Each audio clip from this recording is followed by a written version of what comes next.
In this crypto gaming news video, we've got airdrops, new game launches, and things that you need to know about that are happening with your favorite games.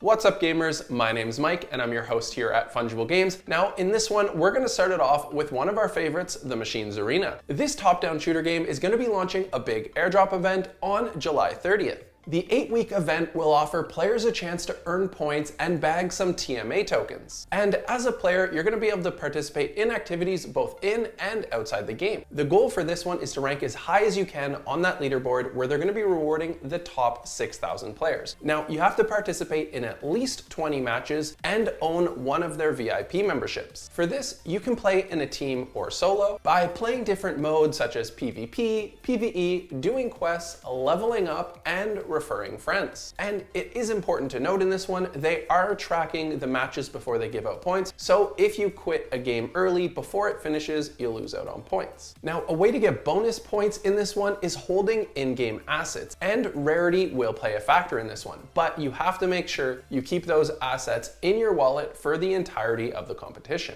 Uncommon are going to give you 50 points, Rare are going to give you 200 points, and Epic will net you 500. There's about 70 million tokens allocated for this play to airdrop event, where each player earns around 3 points for every 5 PvP matches and 1 point for each death run. And for this airdrop campaign, they're keeping it open for the whole 2 weeks. So the earlier you start, closer to July 30th, the more points that you can earn. Now, it's really important that you head on over to their website and pick up one of those VIP memberships so you can participate. And depending on your budget, they range from $10 to $100. Next up, MetalCore has announced a new franchise, and that is MetalCore Arena. This is a free-to-play idle battle game, which is an extension of the MetalCore IP, where players set up teams and formations to compete in battles. Here, each unit has its own abilities, and you can specifically train each one to improve their effectiveness in combat. You can create and join leagues of up to 20 members, then set up team formations for both offense and defense against the enemies. And the primary game mode at launch is going to be Capture the Flag. And as for these league matches, you can challenge other teams up to 3 times per day. But for this one, it's important to remember a few things. Units and vehicles get damaged over time and require resources for repair and healing. Now, you can improve your units through training sessions that will improve their physical fitness, strategic abilities, and even combat skills. The team also let us know that they're going to be bringing in some new game modes soon, so make sure you pay attention to them on their X platform. So if you haven't tested out MetalCore yet, we definitely recommend it because it is like Titanfall meets Call of Duty. It is such a unique game, and it's available for Windows, so make sure you download it and start playing when you can. Another popular game we have is My Neighbor Alice, and they've made a significant move forward as they've launched mainnet on Chromia. This will bring new creative tools and promote decentralization, aiming to give power and control to its players within their ecosystem. With the launch of their mainnet, players can now dive more deep into the game. You can craft items, participate in more detailed landscaping, where you have tools to design and modify the game environment, and integrate NFTs. With this, the team aims to give each player a more personalized experience. And not only that, but a new update is they've brought renting into the game. You can now rent in-game items and spaces from each other, collaborate on quests designed by the community, and through the DAO, you will have your say in the development and management of the game. So why did they head over to Chromia? Well, Chromia has the ability to handle complex data and many transactions. So it's an ideal spot for a blockchain game like My Neighbor Alice. Like I was saying at the beginning of the game, this is a popular one, so if you haven't already, make sure you go play it. And if you want to find out more about it or other games like it, head on over to Funjible.games, where you can read many things like news and walkthroughs. And more airdrop news for you, Upland has released their second chapter of their SPARKLET airdrop. Now, they launched this campaign, which they call Share and Build, on July 22nd, and the focus here is on their X platform. You can easily earn tokens by liking, commenting, and reposting tweets from Upland's account. And your score is going to be boosted based on the amount of people that interact with the tweets that you post. So the more effort you put in on X, the more points you'll be able to get for this. Also, the timing couldn't be better than today to start on this event because they just got launched on BitGet, HTX, and Gate.io. So make sure you follow the trending hashtags and the tweets that these exchanges are doing. But first, make sure you're following the Upland account so you can participate in all of this. Then at the end of the event, make sure to link your Upland account so you can collect your tokens. So thanks for watching this crypto news video. If there's any games that you have your eyes on that you want us to cover as well, let us know in the comments below. And of course, if you haven't already, head on over to Funjible.games, where we do in-depth walkthroughs, gaming news, reviews, and interviews from the founders of your favorite crypto games.